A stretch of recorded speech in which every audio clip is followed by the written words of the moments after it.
Assalamualaikum warahmatullahi wabarakatuh. Salam sejahtera untuk kita semua. Nama saya Fitri Melianawati Pratiwi, dosen Departemen Perikanan, Fakultas Perikanan dan Ilmu Kelautan Universitas Padjadjaran. Pada kesempatan ini saya akan memaparkan pengelolaan mata kuliah yang saya ampu, yaitu Fisiologi Hewan Air.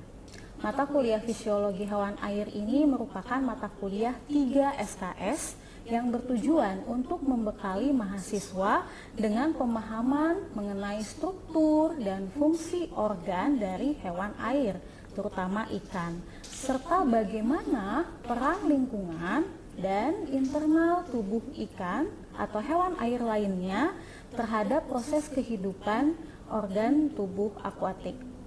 Capaian pembelajaran yang dibebankan pada mata kuliah ini atau CPMK diantaranya adalah mahasiswa mampu belajar secara mandiri maupun berkelompok dengan tanggung jawab akademik.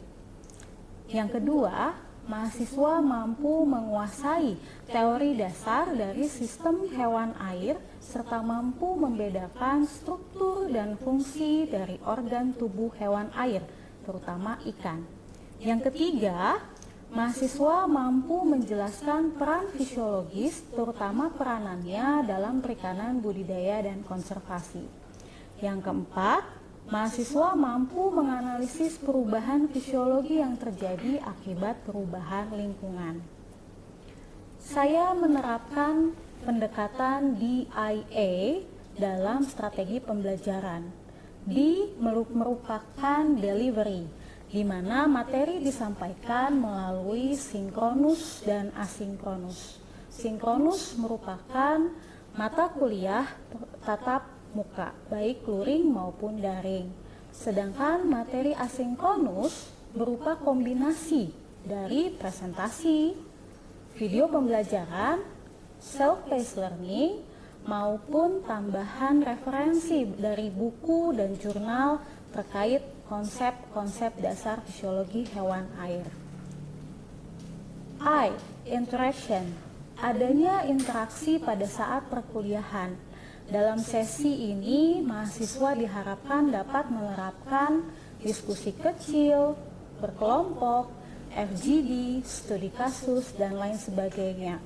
Serta ada sisipan mengenai worksheet discussion yang mahasiswa jawab sebagai tujuan untuk merangsang pemahaman konseptual mahasiswa. Selain itu, poin yang ketiga adalah A. Assessment. Assessment pada mata kuliah ini dibagi menjadi beberapa tipe. Yang pertama adalah tugas. Tugas bisa dalam bentuk analisis jurnal, membuat tabel sintesis jurnal, menganalisis studi kasus dari kasus-kasus yang berada di lapangan, kemudian kuis. Kuis yang biasanya ada baik di awal maupun di akhir perkuliahan, serta ada tes sumatif berupa ujian tengah semester dan ujian akhir semester. Ujian ini dapat berupa tulisan maupun lisan. Sebagai contoh implementasi pada salah satu materi yang saya ampu mengenai materi tingkah laku ikan dan kaitannya secara fisiologi, dalam sesi ini mahasiswa mengeksplorasi bagaimana pengaruh lingkungan dan internal signal terhadap perubahan tingkah laku dari ikan atau hewan air tersebut. Saya memanfaatkan media PowerPoint dan ruang hybrid sebagai langkah untuk merangsang mahasiswa memahami konsep dasar mengenai perilaku fisiologi hewan air, terutama ikan. Dalam konteks ini, mahasiswa diberikan semacam worksheet discussion yang dapat merangsang pemahaman mereka terkait perubahan fisiologi akibat perubahan lingkungan secara eksternal seperti suhu, pH, DO, salinitas, cahaya, dan lain sebagainya, maupun akibat perubahan atau rangsangan internal seperti perubahan hormon dan sistem endokrin lainnya. Berikut video yang saya tampilkan. Assalamualaikum warahmatullahi wabarakatuh. Ya, selamat siang teman-teman semua. Jumpa lagi bersama saya, Bu Fitri, dalam fisiologi hewan air ya, atau mungkin kita lebih ke fisiologi ikan ya. Kesempatan ini saya ingin sedikit mengenalkan teman-teman terkait dengan fish physiology and behavior. How environment and internal signal shape fish life. It means that bagaimana kaitan antara faktor eksternal atau faktor lingkungan serta faktor internal, artinya ada sinyal internal yang berpengaruh terhadap kehidupan ikan. Jadi kita seperti psikolognya ikan ya, mengamati perilaku. Oke?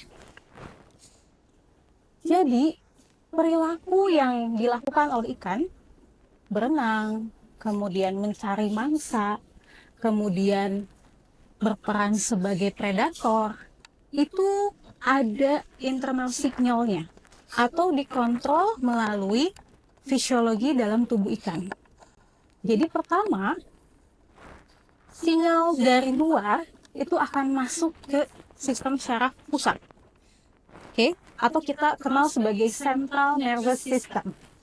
Itu akan masuk ke dalam sistem syaraf pusat, juga ke dalam sensor periferal. Kalau sistem syaraf pusat, otak ya, seperti itu. Tapi kalau sensor periferal, itu bisa dari linea lateralis, vision atau penglihatan, dan olfaction atau penciuman. Nah, ini sebagai contoh ada gambar area linea lateralis, kemudian vision, juga olfaction pada ikan. Oke, dia berada di tengah-tengah tubuh ikan. Jadi letaknya dia menempel pada kulit. Pada kulit tersebut dia berada di bawah lapisan kulit. Nah, linea lateralis itu memiliki sistem syaraf. Ketika ada rangsangan, dia semacam seperti bulu ya atau rambut kecil. Jadi kalau ikan punya bulu, jawabannya ada, ya. Dia punya sensory hair, tapi tidak terlihat, sangat kecil sekali, ya. Kemudian ada yang namanya cupula. Jadi kalau linea lateralis itu fungsinya apa? Mendeteksi arus air, ya. Nah, artinya ketika ada arus yang berbeda atau sesuatu yang bergetar, dia akan mendapatkan rangsangan berupa vibrasi. Kemudian ketika dia masuk dan menyentuh sistem syaraf, sensory hair ini atau rambut halus yang memiliki kupula ini, dia akan menyerong ke kiri sesuai dengan arusnya. Ini sama konsepnya seperti teman-teman ketika merasa merinding. Nah, itu karena ada sistem syaraf di bawah kulit.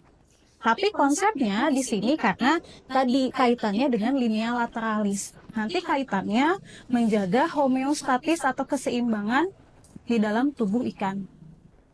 Kemudian sistem pernapasan ya dan circulatory physiology. Insang di sini adalah tempat pertukaran oksigen dan osmoregulasi juga. Kemudian apa yang terjadi di insang? Kok bisa ya? Tidak seperti mamal, tidak seperti hewan terestrial lainnya, dia bisa mengabsorb oksigen dari air, kemudian masuk ke dalam peredaran darah. Melalui apa? Jadi melalui difusi antara arus air dengan peredaran darah tadi. Disitulah terjadi transfer oksigen dari air ke peredaran darah. Oke? Kemudian ini ikan memiliki sistem peredaran darah tunggal, ya. Apa yang terjadi jika di perairan tersebut kekurangan oksigen? Ketika oksigen dalam perairan menurun, maka proses difusi juga akan menurun. Oksigen yang diserap dari dari air ke peredaran darah sedikit. Adaptasi fisiologi secara internalnya bagaimana? Dia dalam tubuh ikan, dia akan memperbanyak hematokrit. Secara real sama dengan manusia. Manusia yang tinggal di gunung atau di yang dataran tinggi, mukanya biasanya lebih merah dan cepat memerah. Itu karena hemoglobinnya meningkat, sel darah merahnya meningkat. Karena pada dataran tinggi tersebut, level oksigennya justru lebih rendah. Sedikit. Penerapan sistem sensori ini kita bisa, apa kaitannya gitu? Kenapa kita harus belajar itu? Kenapa, apa kaitan physiological behavior, sensory system, dan lain sebagainya harus kita pelajari?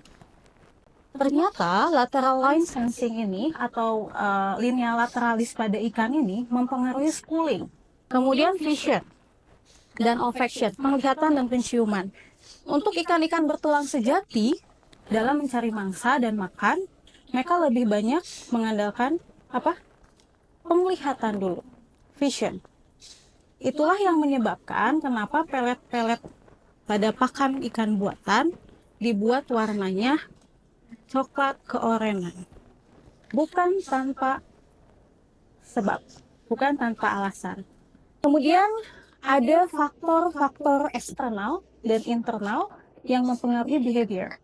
Jadi behavior kita simpelkan bahwa perilaku itu dimulai dari adanya rangsangan ke sistem syaraf pusat yang berada di otak. Pertemuan sebelumnya saya sudah sampaikan bahwa 2 faktor pembatas apa saja? Temperatur dan photoperiod, cahaya. Kemudian predator gitu ya. Kalau kualitas air tadi ya, pH, turbidity, DO, dan lain sebagainya. Kemudian external factor ini bisa mempengaruhi internal factor, terutama neuroendokrin dan endokrin. Artinya dia mempengaruhi kerja hormon, termasuk stres. Ya. Kalau dia stres ikannya artinya apa? Kortisolnya tinggi. Ya, jadi kita bisa lihat apakah ikan itu stres atau tidak dari kortisol. Kemudian tadi external factor misalnya sebagai contoh, temperatur yang rendah akan menunda kematangan gonad. Kemudian oksigen yang rendah bisa mengurangi kualitas sperma dan sel telur. Kemudian pH yang ekstrim juga akan mempengaruhi diferensiasi gonad. Kemudian stresor dari lingkungan bisa mempengaruhi keseimbangan hormon dan seks rasio. Juga siklus reproduksi bisa tidak sinkron dengan musim. Ya, jadi tidak selamanya puncak musim pemijahan adalah musim penghujan. Kembali lagi tadi ke hypoxia. Hypoxia itu artinya lingkungan dalam kondisi kurang oksigen, ya, low oksigen, very low oksigen. Ketika oksigen itu kurang, maka kan oksigen nantinya untuk metabolisme dan lain sebagainya, energi dan lain sebagainya. Dia memiliki beberapa adaptasi. Yang pertama, dia hanya melakukan metabolisme basal saja. Dia akan mengurangi pergerakan renang. Kedua, dia akan memperoleh energi dari anaerobik atau tanpa oksigen dengan memanfaatkan apa? Asam laktat. Kemudian fungsi kita mempelajari behavior, kemudian internal endocrine apa sih gitu ya? Tadi untuk manajemen lingkungan, ya, manajemen lingkungan.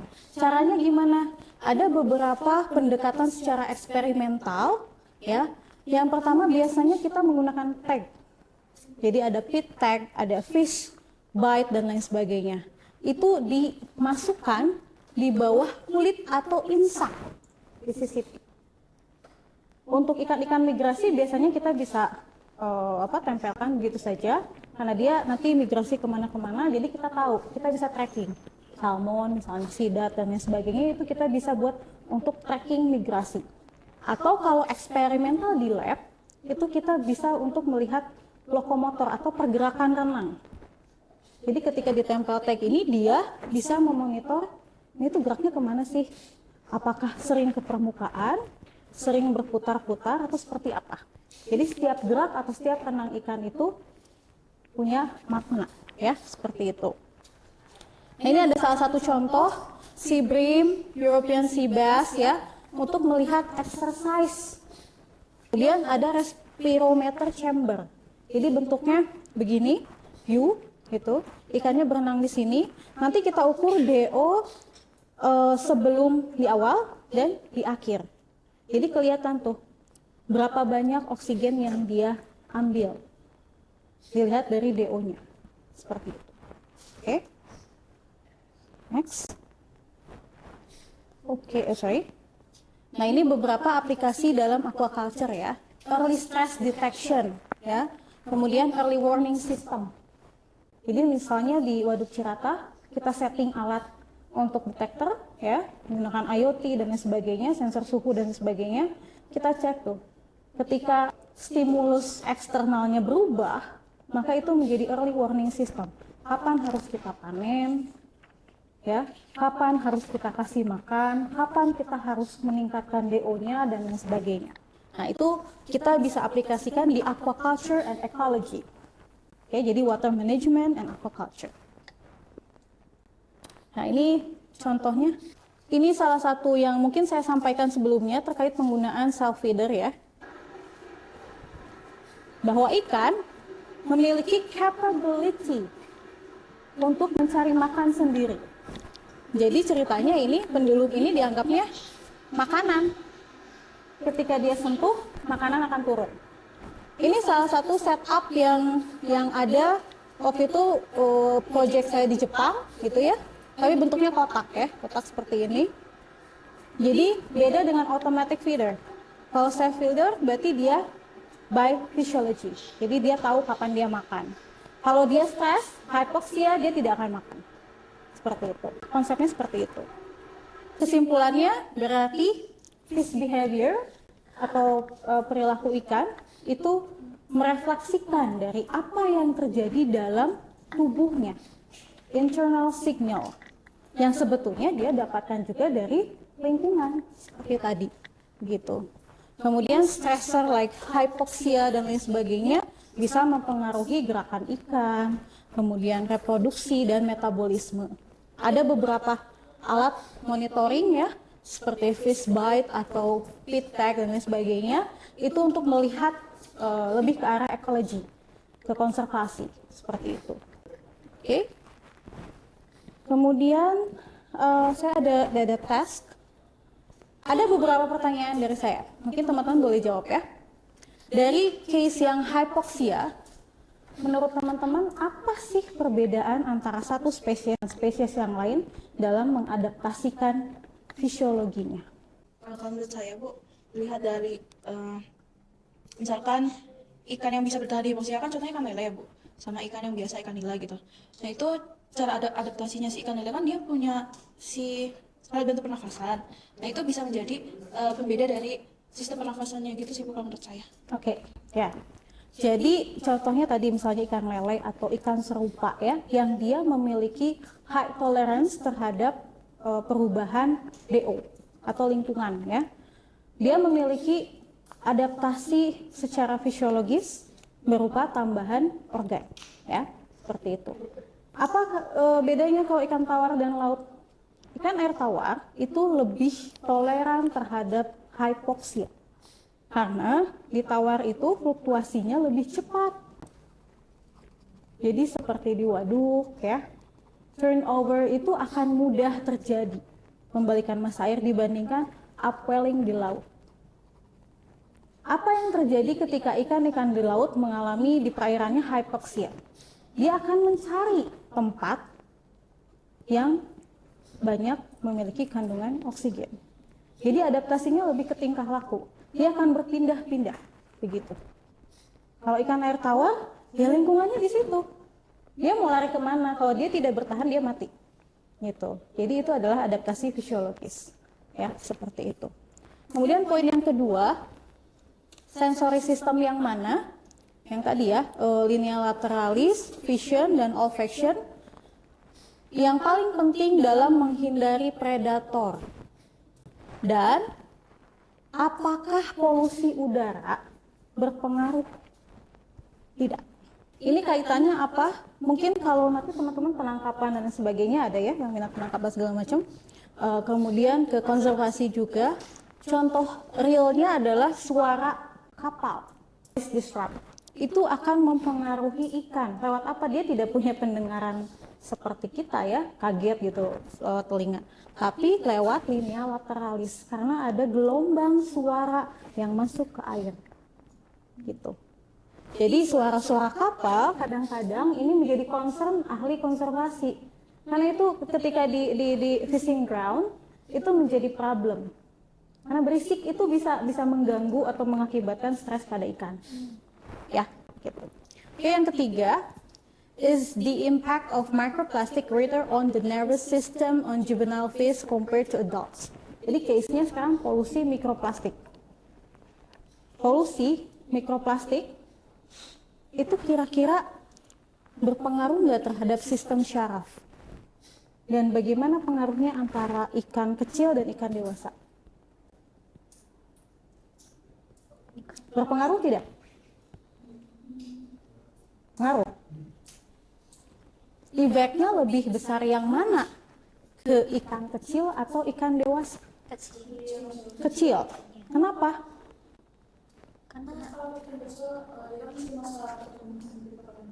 Yes, karena dia masih masa pertumbuhan, dia ukurannya kecil, secara otomatis misalnya mikroplastik yang masuk adalah 0,0 sekian mikron, ya.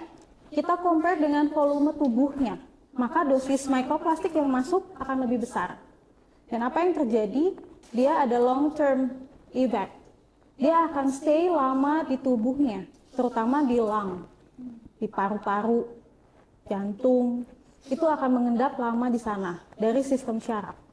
Ya, jadi sistem syaraf kan masuk ke blood system, ya, biasanya masuk ke blood system lewat insang dan lain sebagainya. Itu dia akan mengendap di paru-paru dan jantung, akan mengakibatkan lebih lama. Dan juvenile atau ikan kecil itu dia belum memiliki organ yang sempurna seperti ikan dewasa. Jadi masih dalam proses pertumbuhan dan segala macam. Apa akibatnya? Selain mati ya, mungkin dalam proporsi yang lebih sedikit dia chronic effect atau kronisnya lebih lama, mengganggu sistem syaraf, behavior, atau cancer dalam tanda kutip in fish. Sama seperti manusia. Saat ini mikroplastik sudah ditemukan di air susu ibu. Di ikan-ikan sebagian besar di ikan Asia Pasifik itu sudah ada di daging ikannya. Daging ikan yang teman-teman makan bisa jadi dia mengandung mikroplastik. Dan dia akan terus mengendap pada tingkat niche selanjutnya. Jadi kalau kita makan ikan yang mengandung mikroplastik, maka itu akan pindah ke kita, transfer. Oke? Ini akan saya analisis nanti di bulan Oktober-November. Saya rencana mau ke Manchester University untuk project analisis microplastic in system, nerve system, sistem syaraf. Dan ternyata, fun fact-nya, sistem syaraf ikan ini menjadi sampel untuk sistem syaraf manusia. Jadi kita bisa tahu nih, manusia juga sama. Artinya, kita belajar physiology, behavior, endocrine things, dan lain sebagainya, bukan karena kita mau membudidayakan ikan saja, terus kita makan, atau nggak sampai sana. Tapi banyak ya, ada conservation, ecology, juga tadi. Kita bisa lihat efeknya ke manusia. Karena dia sama isunya. Oke, ada pertanyaan sampai sini? Boleh? Izin bertanya, yang tadi dijelasin mengenai mikroplastik, kan selain tadi mengendap di mungkin bagian-bagian organ ikan, si mikroplastik itu sebenarnya secara mekanisme tubuh ikan bisa juga dikeluarkan oleh sistem ekskresinya gitu nggak Bu? Lewat Bisa. kotoran. Bisa, tapi dia lebih ke arah bioaccumulation. Jadi yang keluar itu melalui feses dan lain sebagainya itu hanya sedikit micro ya. Jadi dia bentuknya sangat partikel, sangat kecil sekali. Jadi ketika kalau tadi teman-teman boleh cek kan interaksi antara air dan tubuh ikan itu ada di insang pertama ya. Jadi biasanya ini adalah tempat paling memungkinkan kapan mikroplastik itu bisa masuk ke tubuh ikan. Oke, dia akan berpapasan kan, jadi si saluran sistem peredaran darah akan melakukan difusi, termasuk mendifusi mikroplastik itu. Dia bisa pindah ke peredaran darah. Kemudian karena dia saking kecilnya, dia ke bawah tuh ke sistem peredaran darah tubuh yang akhirnya mengendap pada di dinding mana, di mana, di mana, di mana. Ya sisanya itulah yang kebuang. Tapi mungkin sebagian besar 2/3-nya dia mengendap di bagian-bagian tubuh lainnya. Dan perlu diingat bahwa peredaran darah ini ke seluruh tubuh ikan, ke jaringan otot, dan 90% daging ikan adalah otot. Jadi tersebar di daging juga. Mungkin kalau teman-teman tertarik bisa menganalisis mikroplastik dalam tubuh ikan misalnya. Pada saat di budidaya atau pada saat dibandingkan dengan pada saat pasca pemeliharaan misalnya. Kalau pada saat dia dibudidayakan kita bisa lihat dari behaviornya, kemudian dari ekspresi gennya dan lain sebagainya. Kemudian kita cek benar nggak sih ketika di dissect, di fillet itu ada. Ya, begitu? Ada lagi? Berarti Ya. Bu, kemungkinan si mikroplastik ini masuk tuh bukan hanya dari lingkungan kan Bu, dari pakan juga bisa. Yes, that's right. Makanya sekarang ketat. Kalau di aquaculture itu untuk import kita perlu GAP. GAP, Good Aquaculture Practices. Itu semacam sertifikasi, bukan hanya CBIB saja, tapi harus ada sertifikasi. Pakannya dari mana, kemudian sistem health manajemennya seperti apa, teknisinya tersertifikasi atau tidak. Karena pakan yang digunakan harus tersertifikasi aman. Gitu. Ya, aman dari kandungan dan segala macam polutan termasuk tadi mikroplastik, bahan kimia lain dan lain sebagainya. Makanya untuk ekspor impor itu lebih menuntut untuk GAP. Karena nggak bisa kita mengekspor ikan tanpa ada sertifikasi tadi. Jadi bukan hanya CBIB saja. Kalau misalkan mikroplastik masuk ke tubuh ikan tuh sama tubuh ikannya nggak dideteksi sebagai ancaman ya, Bu? Dia karena dia terancam, makanya dia bisa berubah behavior.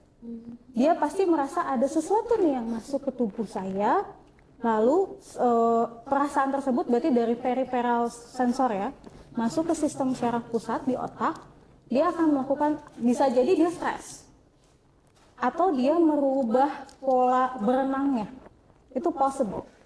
Atau dia menurunkan nafsu makannya, karena ada sesuatu yang nggak enak di tubuh dia. Sama seperti ketika dia mendapatkan patogen. Tapi sifatnya ini seperti kronik ya. Jadi mungkin dapat penyakit atau patogen yang sifatnya kronis atau long term. Jadi dia merasakan itu perlahan-lahan. Tidak tiba-tiba spread. Kecuali konsentrasi mikroplastiknya sangat tinggi. Bisa jadi dia langsung pingsan, berenangnya ke atas ke bawah, seperti stres, seperti yang crazy, gitu, seperti itu. Nah itu nanti akan saya uji beberapa kandungan mikroplastik terhadap gerakan perilaku ikan.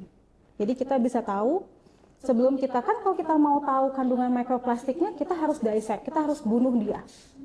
Tapi dengan cara tadi, kita mengenal dari physiological behavior, kemudian kandungan darahnya, kita ngambil darah ikan, nggak perlu mematikan ikan, seperti itu. Kita lihat, gitu. Kalau dari behaviornya, kita lihat dari locomotor activity-nya, pergerakan ikan berenangnya seperti apa.